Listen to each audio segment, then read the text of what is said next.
Hey everybody, welcome back to another video. We are pretty much halfway done the season. Most of the teams have played between 5 and 7 games. So, we're getting to that halfway point, which is really exciting. Season's gone great so far.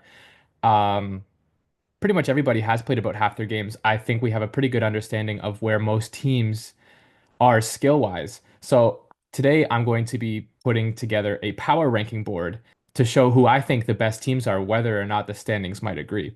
So we'll just jump right into it. So here I have every team.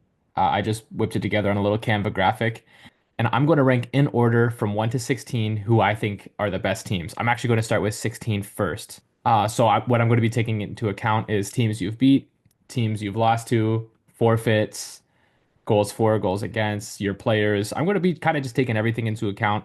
There's no formula I'm using. It's just pretty much what I think and who I think are the best teams. So we'll just jump right into it. At 16, unfortunately, nobody likes to be number 16, but I have to go with the Michael Keatons. They just haven't shown me anything that shows that they even deserve that 15 spot yet. They're getting blown out in games. Now, I know they have inflated goals against. They have 171 goals against, where the closest team has 84, but half of those were pure stat padding, so I'm not going to really punish them for that. But even aside from that, they just haven't shown me anything that convinces me that they can win a game unless something changes, unless they, get in the lab and start training or have a new system or anything like that. They're really going to have to start putting into the work if they're going to want to move up this board. Um, Michael Keatons, if you're watching this, thanks for playing, and I seriously do believe that you can move up, but you're going to have to put some work in if you want to climb this ladder. At number 15. Now, I know I was just hard on Michael Keaton's, but these guys really aren't much better. They just didn't have that big blowout game that sent their stats plummeting. But I'm going to go with team who will be in first.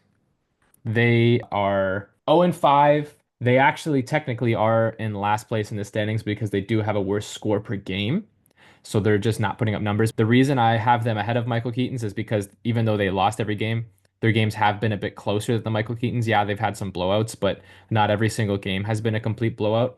So they have 16 goals for and 76 goals against, which is still a terrible ratio, but it's better than the 15-171 of the Michael Keaton's.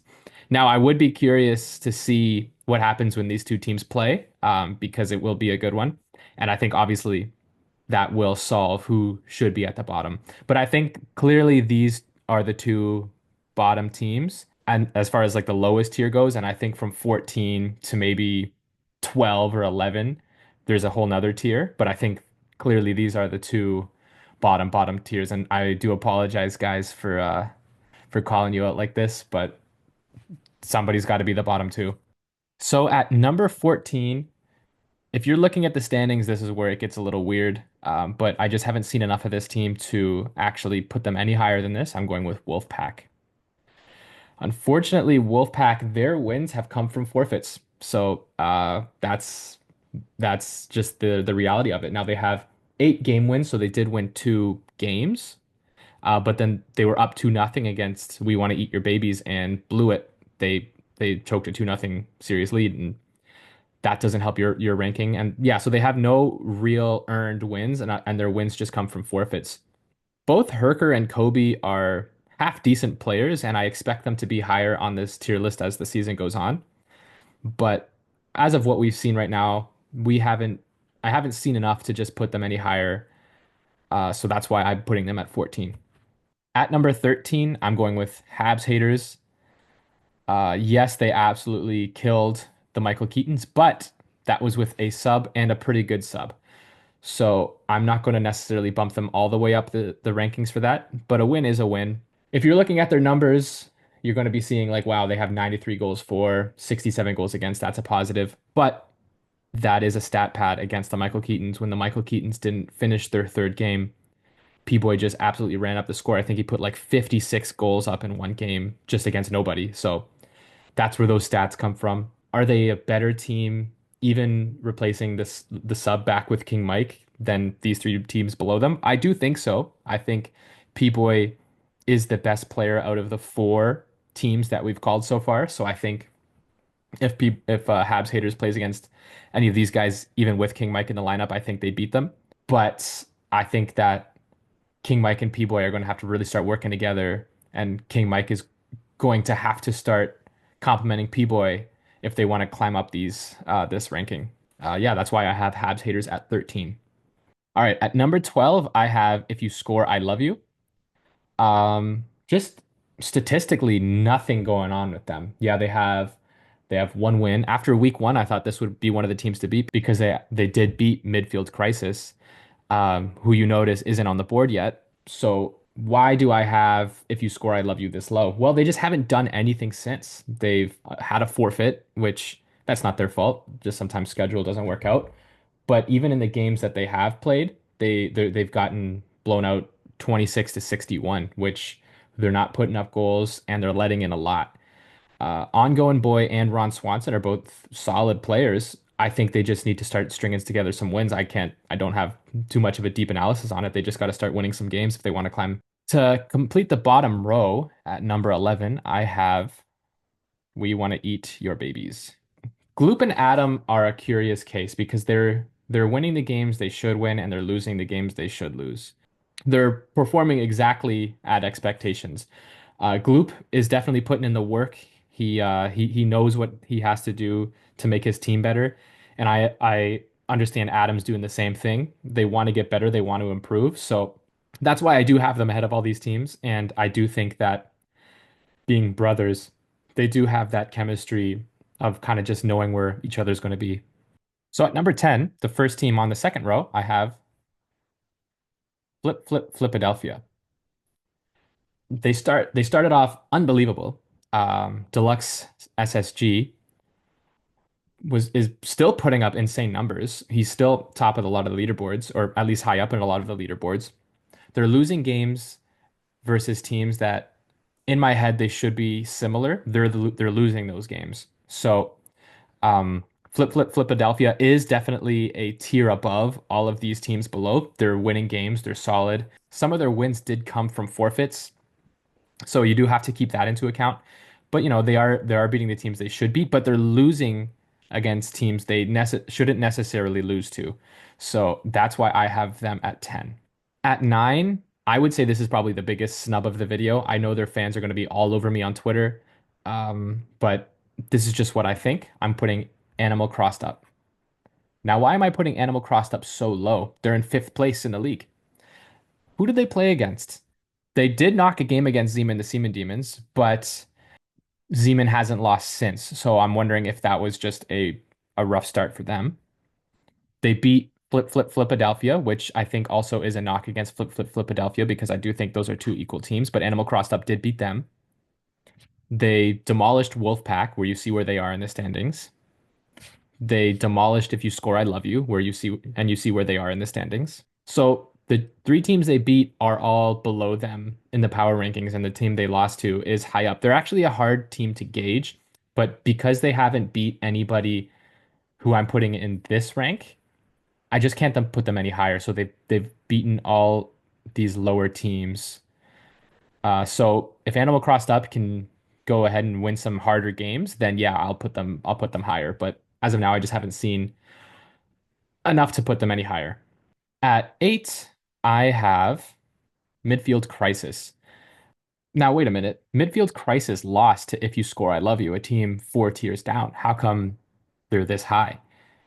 Well, since then, and I've touched on it on my most underrated players video last week, Ost Krim has gotten significantly better as the season has gone on. He started off as a new player and he has already got himself up to gold 3, almost, I think, 1 or 2 wins away from platinum. So the guy has gotten significantly better as the season has gone on.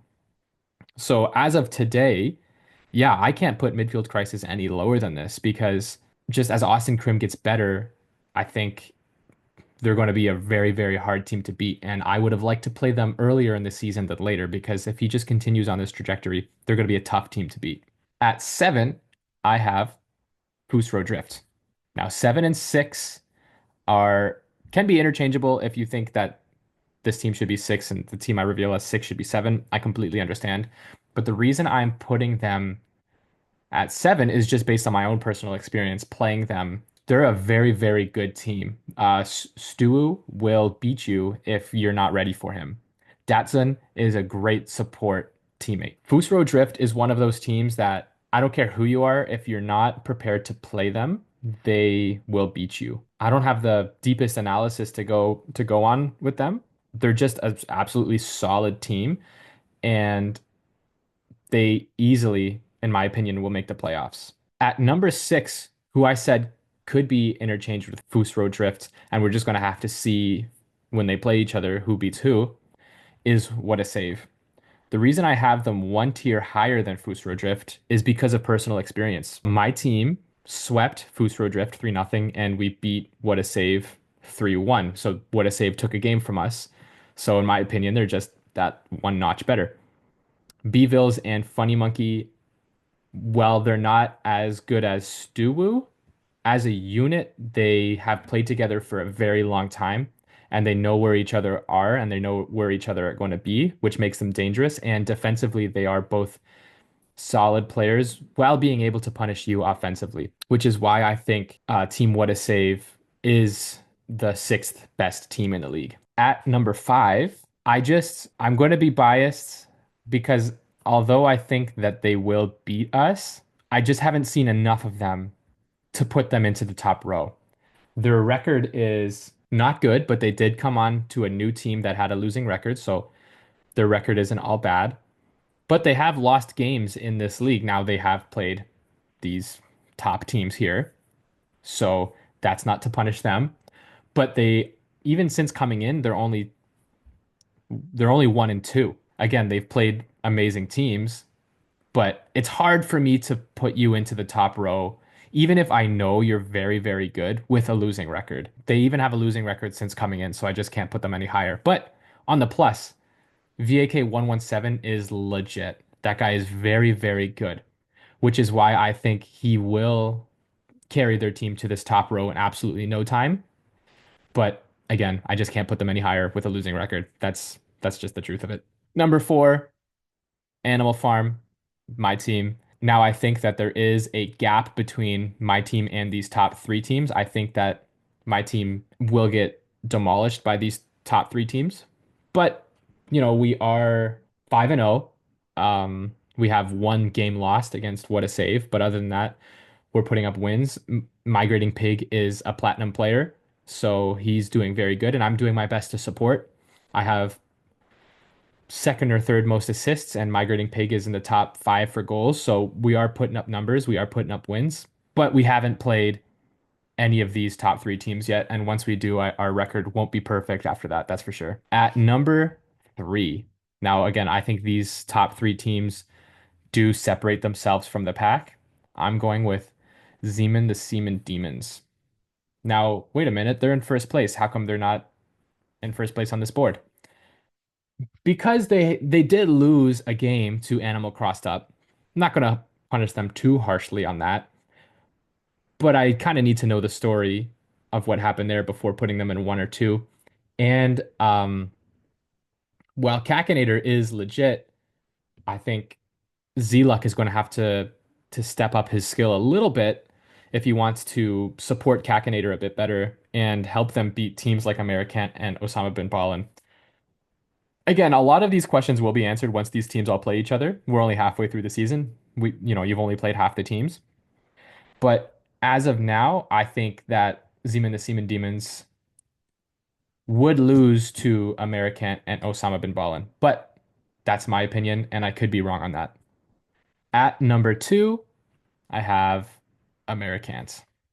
Americant is also a perfect 5-0. They have not lost a game.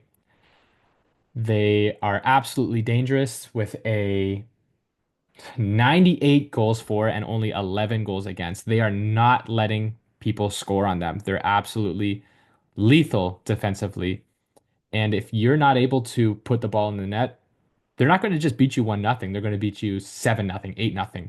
Every single game they're dangerous. Every single game they're just dominating their opponent. Your boy Noah and Hanzo Sword are both legit players. Your boy Noah is one of the offensive powerhouses in the league. And as we can see with the standings, Hanzo Sword is genuinely one of the best support players in the league.